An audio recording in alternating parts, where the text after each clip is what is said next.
Anda marah di saat saya, atau yang tidak jadi masalah adalah saya marah di saat Anda tidak percaya dengan keramat guru saya. Loh, kok saya marah dengan Anda? Memang wajib Anda percaya dengan keramat guru saya? Karena yang cerita saya, mungkin bagi Anda saya pendusta kok. Saya punya guru, Masya Allah, suatu ketika dia kehabisan gula misalnya, terus ambil pasir jadi gula. Saya cerita dan saya benar. Anda tidak boleh percaya kok. Anda boleh nggak percaya? Karena ini bukan Quran yang harus Anda percaya. Berita dari saya, manusia, saya bukan nabi, yang bisa saja saya berbohong. Maka tidak wajib percaya dengan keramat. Ini kan kaidah. Apa ya? Fakih mukodam ya. Jadi Kiai, alasannya apa ya? Bisa menyatakan bahwa fakih mukodam Mi'raj dalam satu malam itu 70 kali kok tidak dihukumi kafir oleh Kiai? Iya, kafir itu kan mukallaf. Mukallaf. Mukallaf itu harus ada sosoknya. Sedangkan Assalamualaikum warahmatullahi wabarakatuh. Para pemirsa, ini seperti yang kita bayangkan pada video-video kita sebelumnya, bahwa orang-orang yang terkait dengan Yusuf Mansur pasti akan disenggol, atau dalam bahasa yang lebih lugas akan dirujak oleh netizen. Dalam kasus pemagaran laut, orang dah melihat salah satu pembela, ya katakanlah pembela gitu, atau juru bicara PIK 2 itu dulu adalah temannya Yusuf Mansur. Lihat bagaimana kerasnya reaksi netizen. Nah sekarang ada juga ya temannya Yusuf Mansur juga, atau paling tidak dia tidak mau menyatakan Yusuf Mansur itu berada pada pihak yang salah. Sekarang juga dipersoalkan konsistensi ilmiahnya atau keyakinannya di dalam mengajarkan agama kepada masyarakat. Kita sebut saja yang sedang disenggol oleh netizen itu adalah Buya Yahya dari Al-Bahjah TV di Cirebon. Buya ini ya kita tentu mengungkapkan apa yang menjadi keberatan masyarakat ketika dia menjelaskan pandangan agamanya. Misalnya ketika terjadi polemik apakah Ba'alwi itu min zuriyat Rasulullah sallallahu alaihi wasallam. Di sini Buya Yahya dengan yakin, saya yakin-yakinnya bahwa Ba'alwi yang ada di Indonesia itu adalah keturunan dari Nabi kita, Nabi Muhammad sallallahu alaihi wasallam. Tapi kemudian ada prinsip-prinsip yang digugat orang itu, Buya ini tidak bisa menyatakan prinsipnya atau sikapnya. Misalnya ada pandangan dari tokoh Ba'alwi, yaitu yang dikenal dengan Al-Faqih Al-Muqaddam, yang mengatakan dia melakukan Isra Mi'raj di dalam berbagai bukunya bervariasi. Ada yang mengatakan 7 kali, 7 marat, ada yang mengatakan 70 marat, dan ada yang mengatakan 27 marat, 27 kali. Jadi ada 7 kali, ada 70 kali, ada 27 kali. Kalau kita merujuk kepada ya, kitab-kitab yang dikarang oleh ulama pada abad pertengahan, kalau ada orang meyakini bahwa ada orang setelah Nabi Muhammad yang mi'raj ke langit, itu hukumnya kufur gitu. Karena nggak mungkin seseorang bisa menyamai Rasulullah Shallallahu Alaihi Wasallam. Nah, Buya Yahya ini tidak bisa menyatakan prinsipnya di mana. Malah, ya kata netizen ini, itu lain yang ditanyakan orang, dia lain jawabannya. Kenapa? Misalnya, apakah Buya percaya gitu? Dia mengatakan karamah itu ada dalam Al-Quran. Orang yang nggak percaya kepada karamah kufur. Ya kalau dalam Al-Quran, kata Buya itu contohnya Maryam. Dia bukan nabi, tapi dikasih oleh Allah karamah. Itu tidak ada orang menolak karena disebut oleh Allah di dalam Al-Quran. Misalnya ketika malaikat diutus Allah itu, inna arsal farsalna ruhana fatamassala laha basyaran syawiya. Kami kirim malaikat kami, ya kan? Maka dia menyerupai manusia yang sempurna. Kemudian Maryam berkata, qalat anna yakunu li ulamun walam yamsasni basharun walam aku bagiya. Itu dalam surat Maryam itu. Dia mengatakan, bagaimana aku bisa hamil, ya kan? Sementara saya belum pernah berhubungan dengan manusia apapun dan saya bukan seorang pelacur. Tapi itu kan dijelaskan gitu. Begitu gugatan yang diberikan oleh Kiai Imaduddin Utsman terhadap Buya Yahya. Lalu disebut juga kata Kiai Imaduddin, dalam beragama itu ya sama seperti memberikan kepastian. 2 tambah 2 itu 4 gitu. Tidak boleh ada yang lain.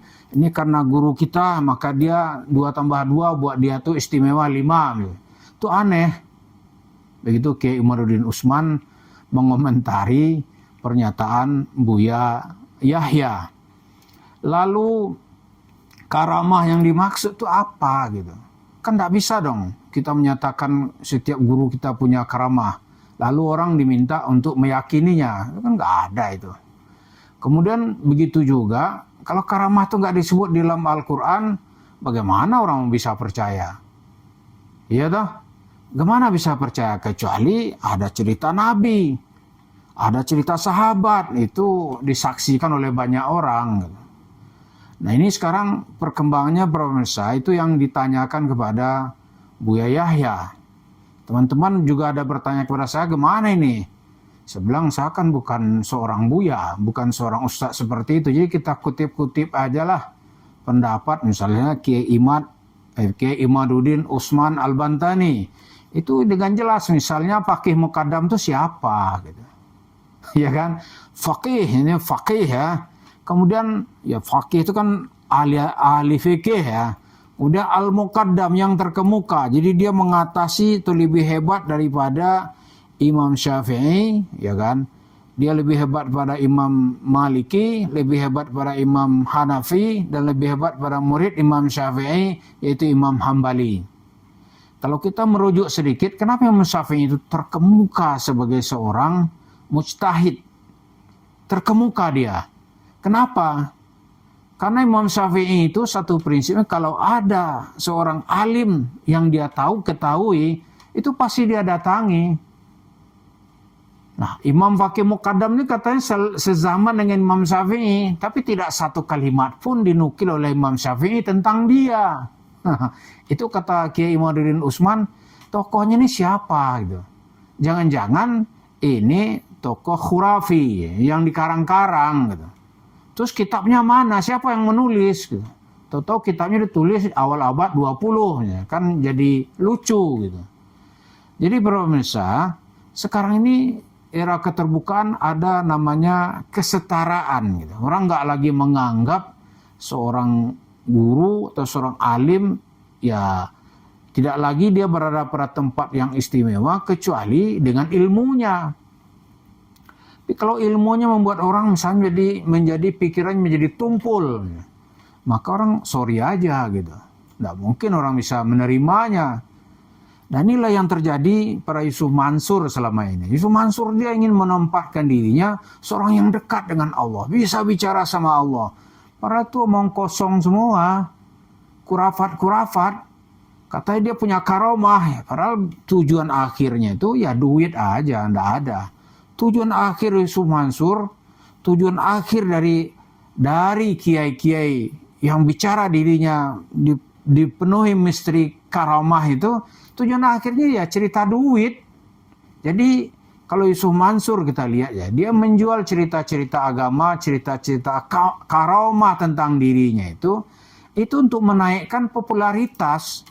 Kalau popularitasnya naik ya tawaran naik gitu aja. Nanti dia bisa meraup sedekah dengan nilai yang lebih banyak.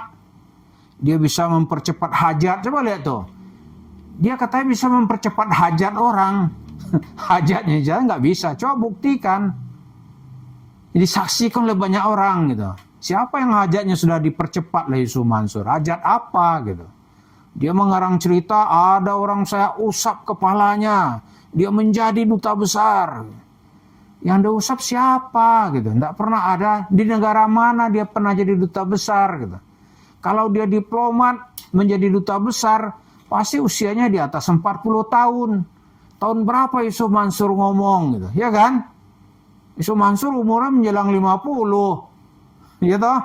Ini duta besar tentu umur 50 juga.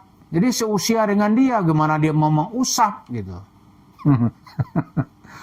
Itu contohnya, dia mencoba mengumpulkan magis-magis di sekitar dirinya. Dan rupanya itu bukan hanya Yusuf Mansur. Banyak orang-orang lain yang hari ini dipersoalkan oleh netizen. Pertama konsistensinya, kemudian logiknya adalah memberikan dalil-dalil agama. Kalau logik itu tidak ada, ya dia akan tertolak. Tidak peduli siapapun dia gitu. Walaupun ya maaf gitu. Udang-udangnya nih 5 lapis gitu. Itu akan ditolak orang. Sama juga nih. Ada orang mengaku wali gitu. Tapi di jalan-jalan dia kencing sembarangan. Itu wali apa itu? Ya kan, wali najis itu. Sama seperti itu.